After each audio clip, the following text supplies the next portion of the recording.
Quin és el paper de la immigració en l'actual estructura social espanyola? Aquesta és una de les principals preguntes del nostre projecte de recerca. Per a respondre a ella, hem utilitzat les dades de l'enquesta de condicions essencials de la població i l'habitatge de l'any 2021. L'enquesta, duta a terme per l'Institut Nacional d'Estadística, va recol·lectar informació de més de 300.000 persones, una quantitat que ens permet conèixer les condicions socials i econòmiques tant de grups socials majoritaris com de les minories poblacionals. Ens hem enfocat en les persones d'entre 20 i 65 anys i les hem agrupat d'acord amb les seves condicions de vida, que inclouen el seu nivell educatiu, el nivell d'ingressos, l'accés a la propietat de l'habitatge, la disponibilitat o no de múltiples propietats, el tipus d'ocupació, l'educació dels seus progenitors i el nivell d'urbanització del lloc en el que viuen. Així hem identificat 6 grups als quals ens referim com a classes socials. Aquestes classes socials es diferencien entre si per 2 elements principals.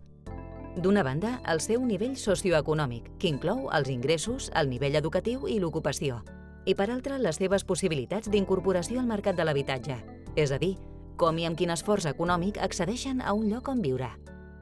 El que hem trobat és que aproximadament un 34% de la població del territori pertany a les classes baixes, caracteritzades perquè en elles conflueixen tots els desavantatges socials i econòmics. Es tracta de grups socials on les persones, incloent els seus progenitors, tenen un nivell educatiu baix, alhora que els seus ingressos i l'accés a la propietat privada de l'habitatge són molt limitats. Aquestes condicions van millorant a mesura que pugem cap a les classes mitjanes i altes. De manera que en aquesta última classe, que tan sols representa un 11% de la població, conflueixen tots els avantatges i privilegis. Si bé és cert que la població estrangera es concentra en les classes més baixes, també la trobem entre les classes més privilegiades. Això no ocorre per a les persones nascudes al continent africà, les quals queden atrapades a les classes més desafavorides. Així mateix, veiem com, tot i que tant la població jove com la població immigrant es troben en totes les classes socials, aquests 2 grups són els que pateixen majors dificultats per accedir a l'habitatge, ja sigui de compra com de lloguer.